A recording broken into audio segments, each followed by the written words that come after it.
We're going to discuss the notion of art as a problem today, and we will ask you what your problem is with art, I think. It's of course a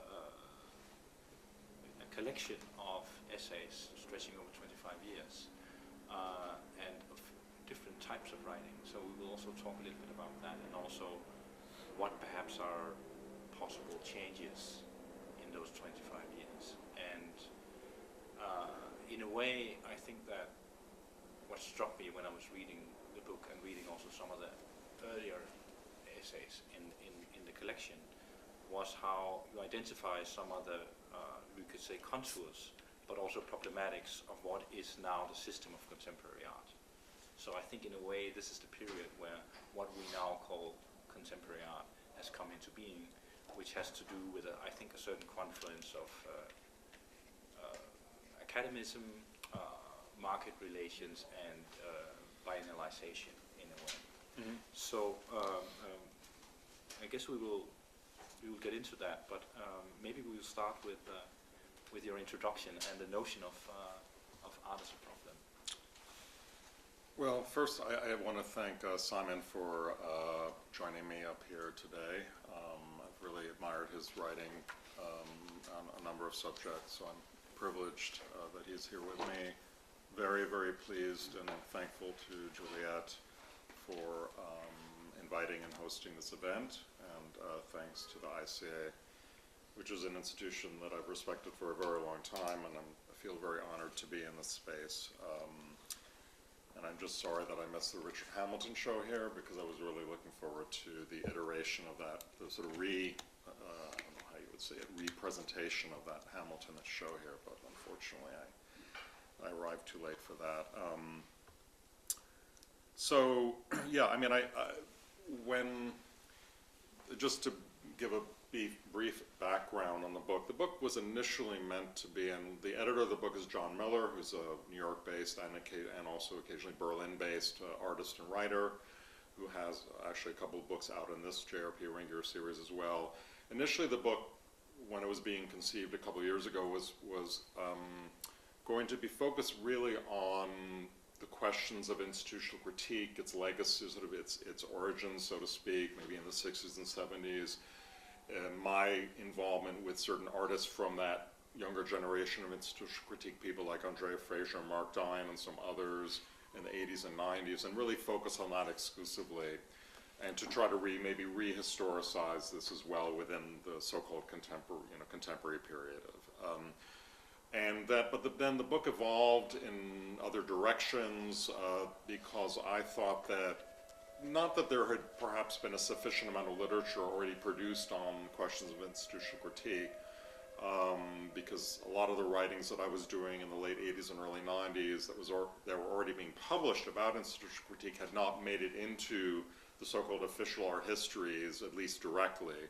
So I thought this was, of course, the anxiety of authorship is that, well, as much as one might want to put pressure on certain orthodox art histories, if you will, and there are, of course, revisionist art histories being produced every day, that one sort of says, well, do you want to play a role in one of these revisionist art historical revisitations of sort of questions of institutional critique or not? And I thought this was an opportunity to contextualize those writings, but to then broaden it out into a series of other kinds of questions.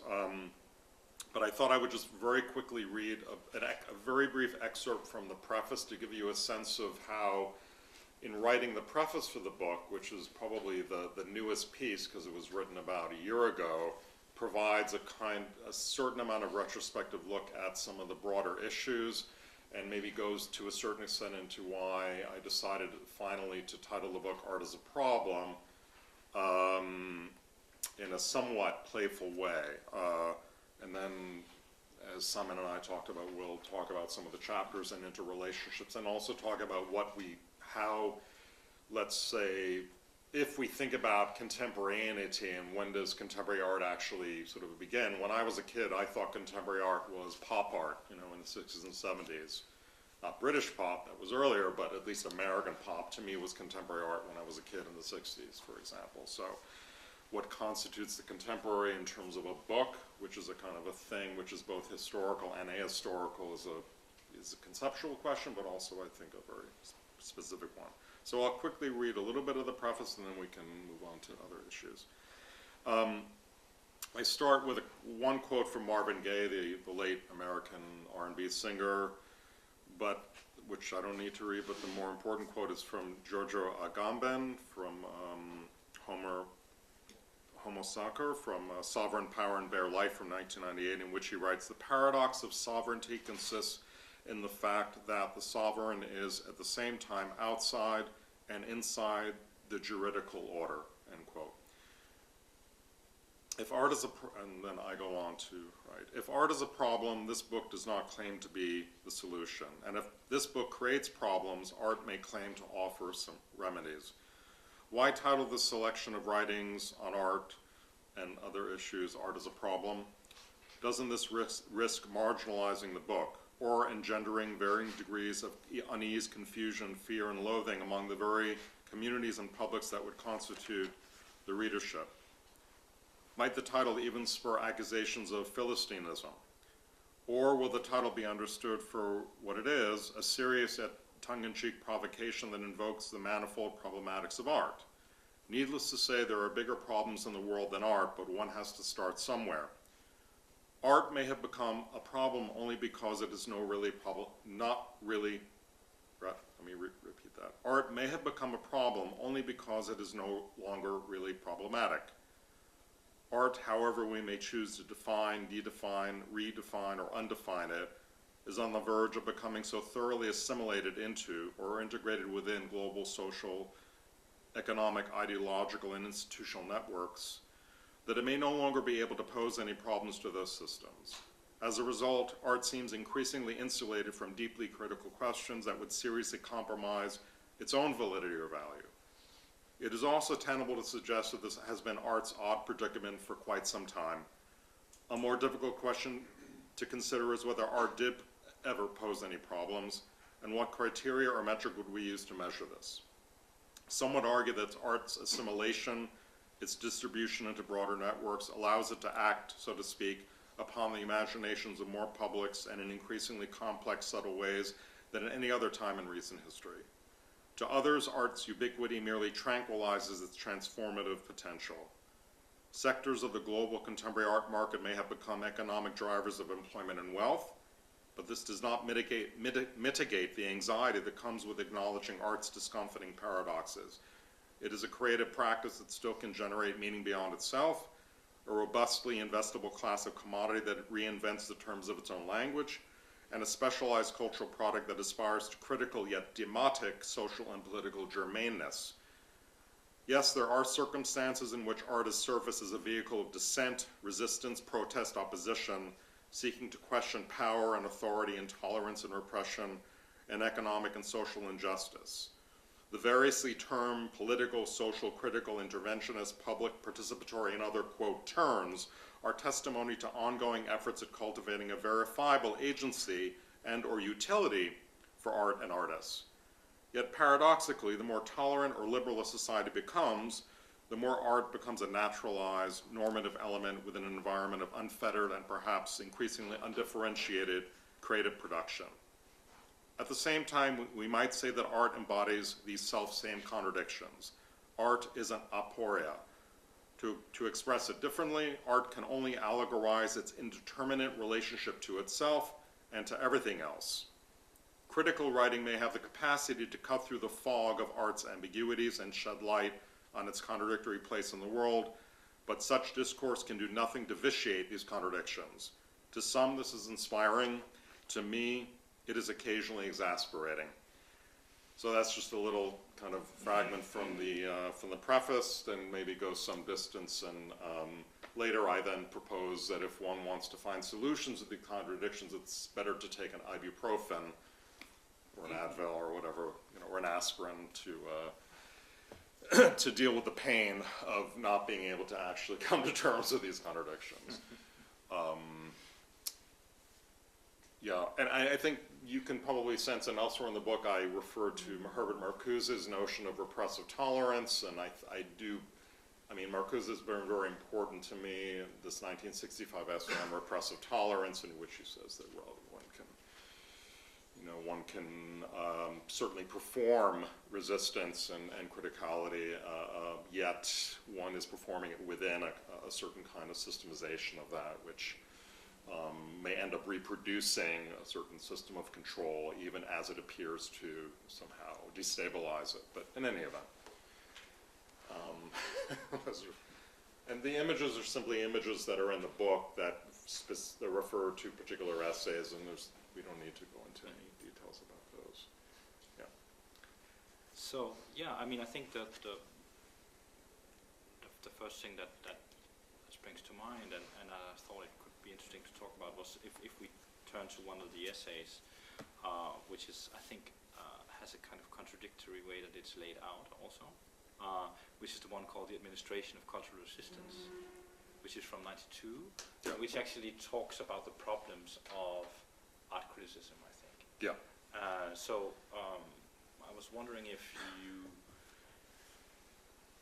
you see a difference between criticism and critique, and what to because most people probably haven't read the text here, so what you perceive as the, let's say, disciplinary and political problems of art criticism, and then what other kind of activity one could put in its place, whether it relates directly to critical art or to art, it's two different things, or whether it relates even more directly to politics and social questions and so on. It's an essay from '92, but you illustrate it with a picture from 2011 of Occupy Wall Street.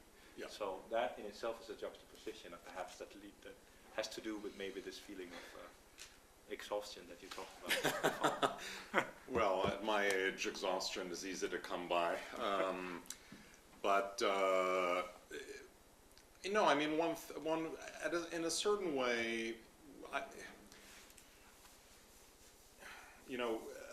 came up with a certain group of artists in the Whitney program ISP, which was traditionally a kind of rather, left-oriented space of discussion and, dealing with various forms of Marxism and whether Althuserian Marxism or moving into Lacan. I mean, we do all these readings and have discussions, and I was with Andrea Fraser and Mark Dine talking about sort of what does it mean to put pressure on institutions, and what does it mean to engage in critique, and what is the function of the art critic, and what is the function of the critical artist. And these discussions were happening in 1984, 1985, and what this particular essay attempts to deal with are some of the very basic and I think everyday contradictions of operating within the field of contemporary art as a critic, thinking about the role of the critic and the paradoxes that one immediately encounters with sort of producing discourse for journals and magazines that certainly involve critique. When you say critique, I connect that to my studies of critique from various discursive, whether it's aspects of the Marxist tradition or psychoanalytic tradition or other forms of literary criticism from various traditions. So that's what I consider to be critique, which is a study of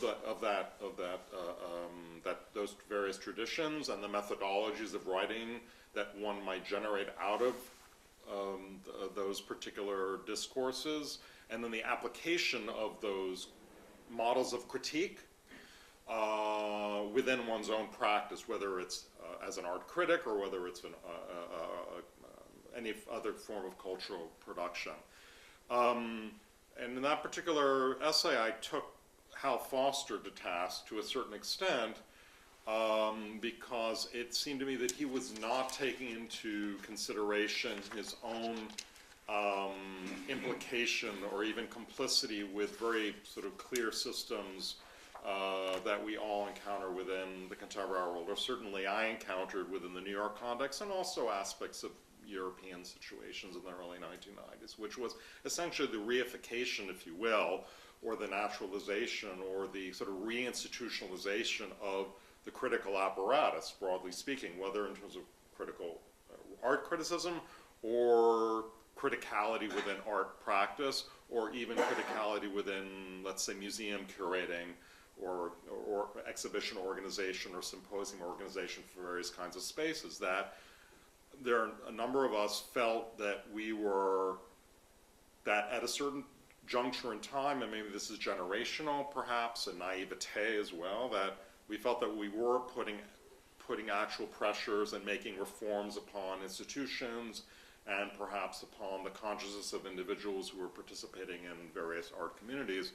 And then 10 years after that, one feels, well, what does one actually accomplish in this? Are we reproducing a system that we perhaps felt we wanted to destabilize, or has that destabilization become already sort of incorporated into however institutions function, and also how the discourse functions as well about criticism? And I simply was putting pressure on a particularly well-known art critic and art historian who didn't seem to be making the effort to ground his own writing in some of this web of contradiction that I felt quite burdened by at the time. And I think it was out of a sense of disappointment that somehow that art criticism and the role of the art critic had certainly lost a certain kind of vocation, that had lost a certain kind of meaning in the broader culture. There was no really sense of the public intellectual beyond a rather closed sphere of discussion, that I seem to be propping up careers more than anything else, including the careers of artists who had been engaged with pretty sophisticated forms of institutional critique or criticality, that naturally enough, wanted to, desire to constitute their careers. And I think that was also the case for art writers and art critics as well, that this particular thing was originally published in Texte zur Kunst, so there was also the context of what Texte zur Kunst was at that time, which I think is different perhaps than it is today to a certain extent, perhaps. But that writing for Texte zur Kunst in the early 90s felt that there was still this outpost, if you will, or platform for critical, I don't know what, sort of negation, and I wanted to in some way bring my involvement with Frankfurt School thinking to bear in a way that wasn't entirely kind of pessimistic, but also took to task some of the dilemma of what it means to be politically engaged as an art critic or as an artist as well. So I think it may also have to do with what kind of position one inhabits in terms of, let's say, narratives and counter-narratives, but also in terms of these positions being or becoming hegemonic. And therefore, the example, of course, it's kind of fascinating now to see a critique of Hal Foster published in a very early version of Texte zur Kunst. I don't know how familiar people here are with Texte zur Kunst, but this is a German art theory magazine whose stated mission was to become the German version of October magazine, the magazine that Hal Foster is an editor of. So, and of course in October you also see this rejection in a way of their own hegemonic position, particularly now. For example, the book series they put out on singular artists, there is a mission statement, which I'm sure is not written by Hal Foster but Benjamin Buchloh, but that doesn't really matter, where they say that they write this kind of art history about what they would call critical positions in order to fight cultural amnesia, which is interesting, but at the same time, this is the most influential art history magazine in the world that all students around the world who study art history has to quote and has to read. And they at the same time have put out a very canonical book, the three editors, which is the history of contemporary art and modern art, which is the reference book. So what maybe started from a point of view of being critical of certain institutions, the same people are now inhabiting, of course, these institutions, but haven't changed their notion of neither of criticism or critique. And that's what I find fascinating, because if we take for me, to understand critique, I always refer to the Foucauldian model, which is that critique is directed towards governmentality, towards regimes of governmentality, and the critical question is to say, we do not want to be governed like this. We do not want to govern this hard or in this particular way.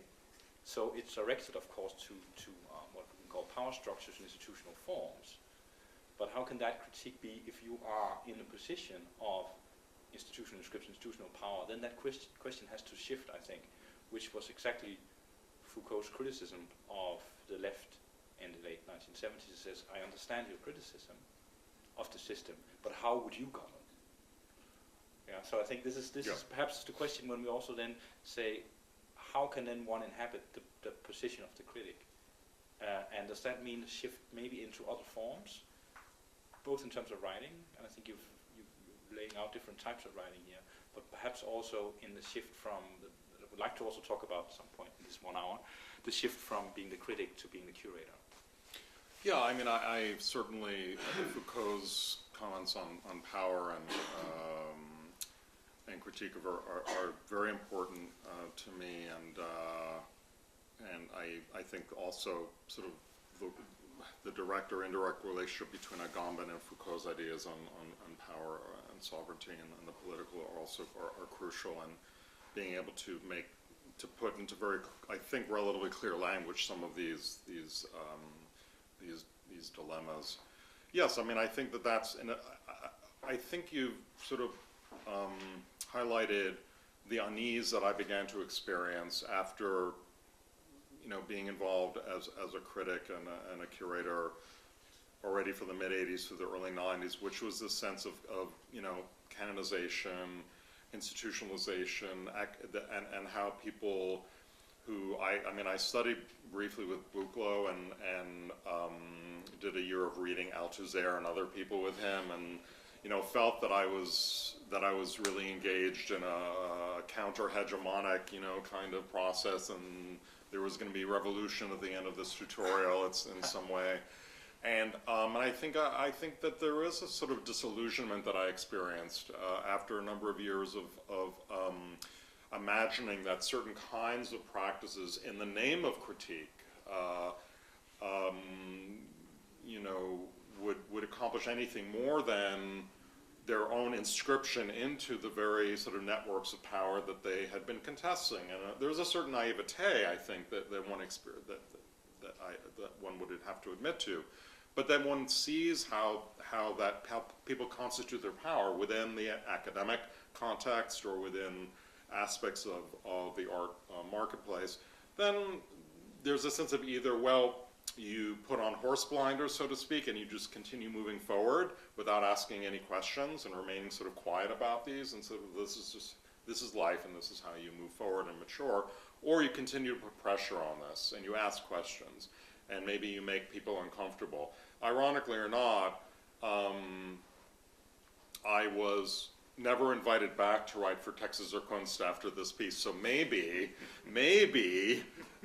Isabel had a word with Hal Foster and thought of, well, do we really want Decter, undermining that sort of the relationship with October? I mean, Texas or Kunst continues to be published.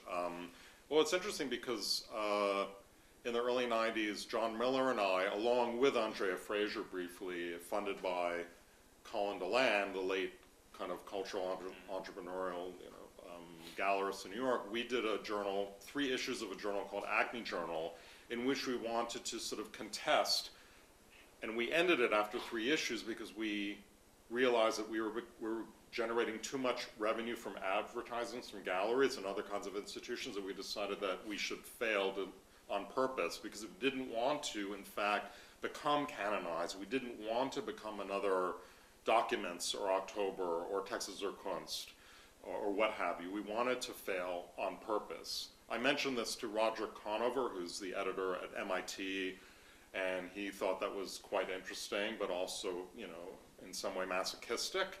But that was a deliberate act of sort of saying, we're not going to become another journal that continues to publish simply for the sake of publishing. And I think that the contradictions that you point out in terms of, well, certain people may still have faith in or attachment to a certain kind of critical discourse, whether it's challenging governmentality or challenging certain models of hegemonic power. But I learned to distrust that as soon as these individuals and as soon as their discourses became the canon in a sense. And I studied briefly with Rosalind Krauss, and it was already clear to me within that classroom situation in the late 80s, and Hal Foster was a student with me, that it was clear that this canon was being constructed and reinforced, and the gatekeeping positions that were occupied then are largely the gatekeeping positions that are occupied now, with some other younger generation individuals. But the system in which gatekeeping is established, at least within the New York context, and I think probably elsewhere, is pretty clear. It is relatively unmolested in terms of actually how those positions are constituted. The routes one take are very clearly delineated in terms of the support networks and systems. And so, yeah, I mean, I think that either one discusses this in the public realm through writing, or one keeps quiet or self-censors for the sake of, I don't know what one could say, career advancement, if you will. I think it's an interesting case, and I'll return to Textual Kunst also briefly here, but with October, of course, that it becomes then the hegemonic project, but it still claims to be counter-hegemonic, which is just a strange contradiction. At the same time, they are also, in a certain extent, I don't know if they're marginalized, but compartmentalized. And you talk about this kind of notion of marginalization also in your introduction, because I think the influence is mainly in terms of art history, and also they don't really cover contemporary art anymore, which they did when they started in the 70s.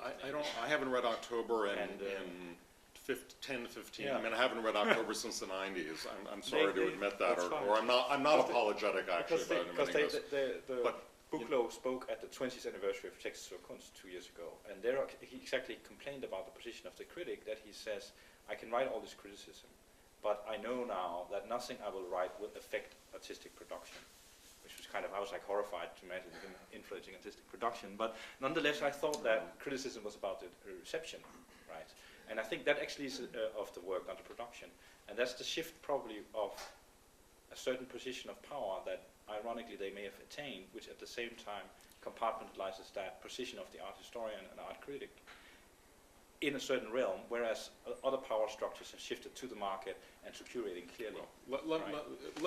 Listen, Benjamin, I admire him significantly. He was very important to me in the mid '80s as a tutor, and as somebody that I very much looked up to in terms of how he brought into his, sort of, I guess, revisionist art historical writing certain critical discourses that were very important to me.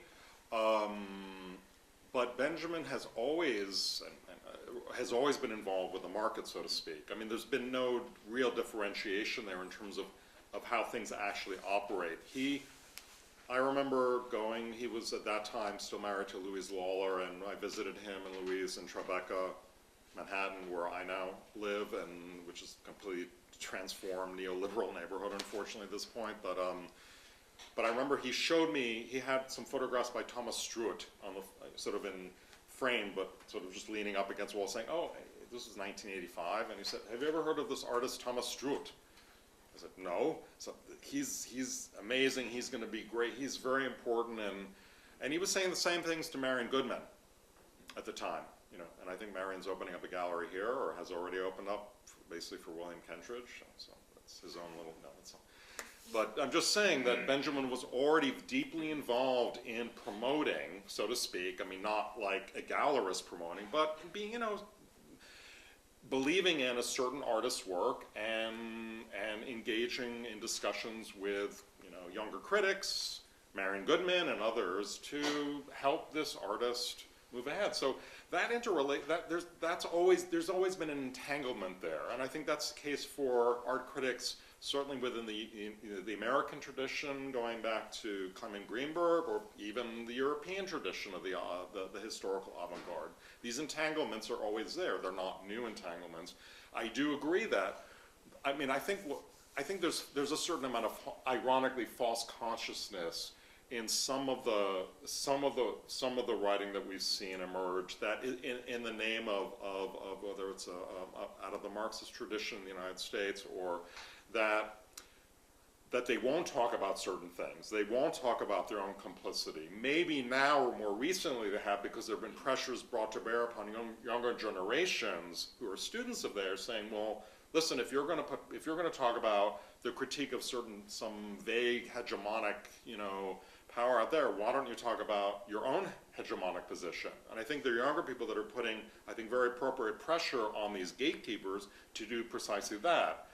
But I was always uncomfortable with the idea of being a gatekeeper. I was always deeply uncomfortable with the way authority and power is constructed within the classroom. I was always deeply, that's why I'm not a fully fledged academic, because even though I've taught, I've never been comfortable in this role. And I think these individuals don't have a significant amount of trouble or anxiety with reconstituting their authority in a very traditional Enlightenment sense, as much as they are discursively performing a critique of precisely the way that power is constructed out there somewhere. But when it comes to how they're reconstituting it, then there's less comfort. And I have no problem, and I think that younger people that I'm sort of encountering and talking with are deeply concerned about these contradictions. Now, how does one act outside of these dilemmas that are constituted and have been constituted historically in the art field for many generations? Well, I've always found that, with a few exceptions, like with ACT UP, that were deeply involved with AIDS activism in the late 80s and early 90s, moving across disciplines, people from different cultural fields getting together to engage in collaborative actions that were deeply important in the broader political spheres, and of course in response to deep crisis in the United States. That to me the most deeply impactful kind of activism takes place not within the frame, discursively or otherwise, of the so-called arts fields, but so to speak, sort of a little bit through the border, the threshold a little bit on the other kind of liminal zone of it. That's not to say that we as culture producers, as artists, as curators, as writers can't participate in that activism, and we shouldn't, or protest. It's just that it seems that once it is framed within the discursive, once it is discursively framed, not necessarily as art, but through a kind of art language, that something happens, something magical happens. It's actually not particularly productive. So, and I think that, there are people who are involved with the Occupy movement who would suggest that somehow Occupy vitiated art. There are a few people that are making the argument that the Occupy movement itself was somehow an instance of, not art per se, but as sort of the actualization of the participatory turn, or the social turn, and that we don't really need art after Occupy. Now the problem with that argument is that we need Occupy after Occupy, in a sense. That is to say, what has happened to Occupy after Occupy? And that's why the image of Occupy appears there, is that, well, if we encounter these generational paradoxes in terms of, as you say, how do you inhabit? What is your, I guess, your behavioral, but also your identity within these different entanglements? Well, how does one perhaps momentarily get out of those entanglements? Well, I think one gets out of those entanglements by, in some way, shedding the skin of sort of disciplinary and professional attachments. And I do think that means getting involved with protests that are not delineated within the language of art as protest or protest as art. And I think Occupy represented that for a lot of people in a brief period of time. And the question is, can the kinds of that movement outside of these entanglements take place on a sustainable basis? That's the challenge, of course. I think that the arts fields are too entangled somehow for there to be sufficient traction in terms of changing the various systems that art sort of operates within. And there's too much invested now. I mean, that is to say that there are too many stakeholders whether it's artists, institutions, collectors, patrons, governments, because art is now seen as this for better or for worse, this kind of creative artists and others are seen as the creative class, right? They're seen as drivers of economic development and urban redevelopment, right? And that also, to a certain extent, makes me uncomfortable, not because of a loss of a certain traditional notion of sort of avant-gardist oppositionality, because I think that's what I mourned about 20 years ago already, having lost, but just that if we are part of that kind of engine of redevelopment and frankly neoliberal growth, then it's a pretty tidy package ultimately, and we're all playing our roles within this, and we have a job, and we bring home the bacon, and there's not much else to say. And I do think that actually, I think the book to a certain extent, even though it certainly it collects materials from a long period of time, it does suggest that the role of the critic has been to be, and the most successful critics, I'm not saying I've been terribly the most successful critic, but that the most successful critics are able to, in very creative ways, spin their wheels endlessly about the same sort of set of issues, particularly if we're concerned about criticality and critique. And I do think there's a lot of spinning of the wheel that goes on. And we have to invent perhaps new ways of communicating and these problems. And in terms of one way that I thought I would be able to disentangle myself from some of these contradictions was to get more involved in curating, naively, and also to shift away from a focus on sort of institutional critique into questions of public space, and broadly speaking, the public sphere. That is, that maybe public space, whatever we mean by that, and whatever we mean by the public sphere and those interconnections and distinctions, might be the place to act beyond sort of institutionality, if you will. As much as we understand that institutionality also exists outside of the literal space of the institution. So that shift in the 90s towards thinking about art in public space, thinking about public sphere both theoretically and more pragmatically, that was a way to disentangle myself from some of these dilemmas. And curating really very, very, very simply was because I felt that I was hitting my head against a brick wall in terms of my role as a critic. I'm thinking there were certain things that I wanted to investigate that couldn't be done through critical writing, very simply, and to sort of experiment with curatorial formats in different ways. And yes, thinking that perhaps one could be involved in some notion of critical curating as well. Now, being critical of what, and well, that has to do with certain conventional sort of models of what it means to organize exhibitions and to move away from the monographic exhibition, to move away from canonization, to move away from hagiography of the artist, and to try to challenge the autonomy of the work of art and so on, and other sort of platforms of presentation that might be feeding more directly into the rather smooth operation of markets. Again, naively. I mean, yeah, I think I would probably have a similar historical experience of that, let's say, the problems of criticism, that it's not so much the role of the producer. But I think that of course with curating you then inevitably end up in other entanglements for sure. But maybe we could return a little bit to this notion of occupying, the notion of institutional critique. Could we, on the one hand, see Occupy as a form of institutional critique, as institutional critique actually becoming political rather than aesthetic? Becoming political rather than aesthetic, as it was in the arts field. And moreover, do you think one could imagine, or would it even be a good idea to have an Occupy art movement? Well, it's interesting. There is an Occupy Museums outgrowth of the broad Occupy movement, and Occupy movement did.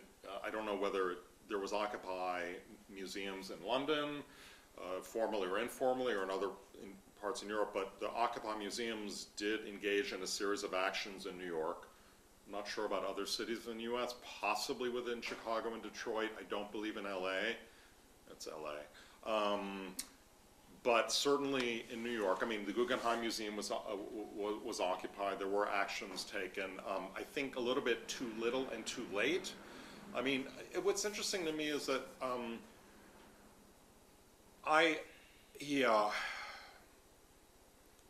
it's hard for me to really think and write about Occupy, for, as anything more than a kind of quasi-grassroots, quasi-rhizomatic kind of expression of anger and discontentment with fundamental economic, political, social inequity in the United States, which is clear as day. I think that its anti-hierarchical structure can be discussed fruitfully, and to see its what was successful about it, and perhaps what led to its dematerialization to a certain extent. It's an ethos as much as it was actually a series of events, right? I think that ethos, to me, may have something to do with aspects of the critical ethos with agents within the art field, because certainly there were agents within the art field who participated to a certain extent with the different kinds of Occupy iterations. But I do think that Occupy museums attempted to, repurpose Occupy in relation to cultural institutions, not terribly effectively. My feeling about Occupy was that on a strategic and tactical level, one of the mistakes they made very early on, which was to focus sort of exclusively on Zuccotti Park in the financial district in downtown Manhattan, as opposed to sort of redistributing their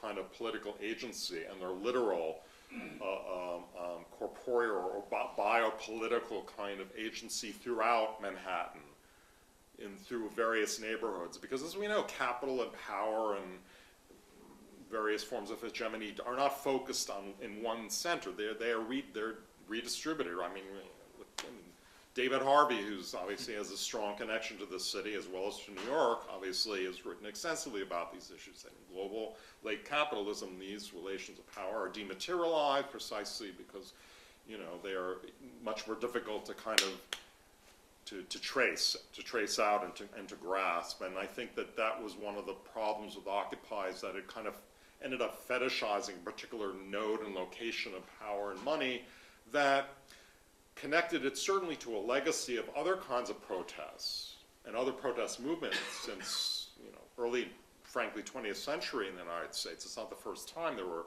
protests against Wall Street, not at all. But I think that also that had they redistributed themselves in a different way within the body politic of New York City, I think there could have been a different kind of impact made. I don't know what sort of impact that might have been, but at least within the popular imagination. But I think, on the other hand, we recently elected a mayor in New York City who is a relative, a progressive within mainstream politics, who is, I think, trying to push back on the relatively unmitigated sort of neoliberal ideologies and ethos that began certainly full-fledged within the Giuliani regime and continued with Bloomberg. And we know Bloomberg is also big in London to a certain extent and is a huge supporter of art, which is, again, one of these contradictions, because many alternative organizations depend upon or have depended upon Bloomberg's money in New York City. Some of the same organizations that sponsor projects that are deeply critical of precisely the way in which, how money operates within the art system. So we have these contradictions sort of unfolding on a regular basis. So Occupy, it was interesting in terms of Occupy, what's happening now is that with Gulf labor, for example, right, at the Guggenheim, Gulf labor has been putting pressure on the Guggenheim in terms of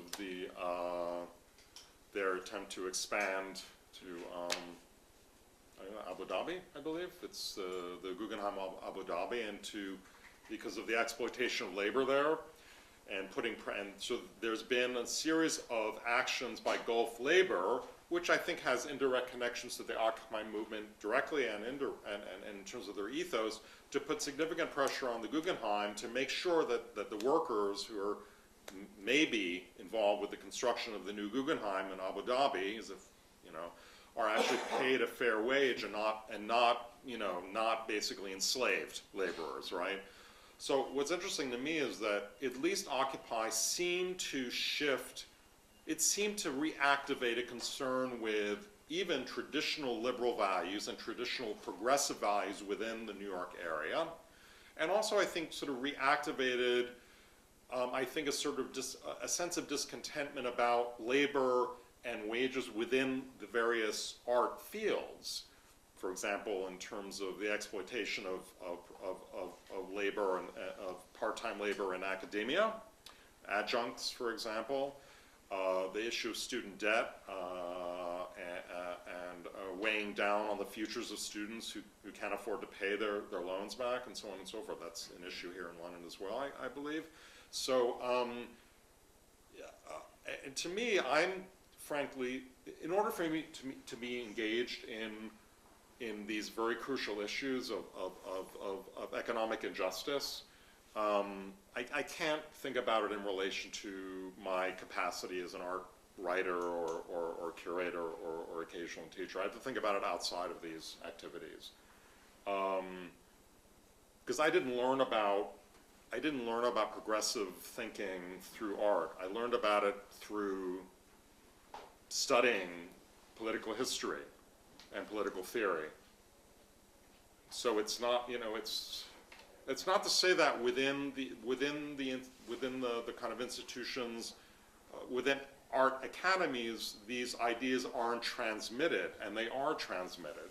The question is how our agency how we act. And I don't, Yeah. No, I think there's actually been some comparables to Occupy, let's say, popular resistance that comes partly from the art field and partly from outside against certain biennial structures. So with Istanbul, certainly with Sydney, which has to do not so much with their aesthetic choices, but their economic and political decisions, and lately with Manifesta. But unfortunately, I don't think we'll have more time to go into that. I would like to see if there are some questions from, maybe there are questions to Joshua also from the audience. Yeah. Just in terms of questions of resistance, obviously, as you discussed, Occupy was a particular response to an economic moment, but is there a sense, and I guess from your more New York style, that there's a will for resistance, or is there more of a resignation in terms of, well, this is how it is, which is kind of maybe what you've been hinting at, I don't know. Well, I think there's probably a will to resist, but there has been. I think that there are shifts that occur. I think that due to the vast amount of news reporting in the mainstream media in the U.S. about these growing gaps of economic inequality, essentially, which have been publicized for many years, which ironically the so-called financial crisis, I think, amplified and exacerbated, obviously, the divide, the gap, right? Because those who have wealth are able to find ways to protect the wealth, and those who don't have wealth, well, they have less resources to protect what little they have, right? I mean, that's part of the dynamic. But I think because given the vast amount of reporting in the mainstream media, and also the non-mainstream media, actually with social media, or even sort of the strange convergence of news and social media that's been taking place, I think that has created a lot of outrage within sectors of the U.S. public sectors. And I think within, where you have density within cities, one can, that the outrage can occasionally kind of congeal into activism, and I think that's what Occupy took advantage of. I mean, certainly sort of fueled by a certain kind of generational outrage and also a generational anxiety about their futures. And also with the ongoing withering of the middle class in the US, I think this has contributed to this. So I think it was a moment, but I think this moment was emblematic of this deepening fissure of also economic opportunity. It's not only about capital in terms of one's own capital, literally and figuratively, but also opportunity, right? To actually progress and to mobilize. But the question is to progress and mobilize into what? I mean, this is also one of the dilemmas that we encounter, is that, well, opportunity to do what exactly? Opportunity to get a good job and to raise a family and participate normatively, or opportunity to participate in other ways that might not be normative?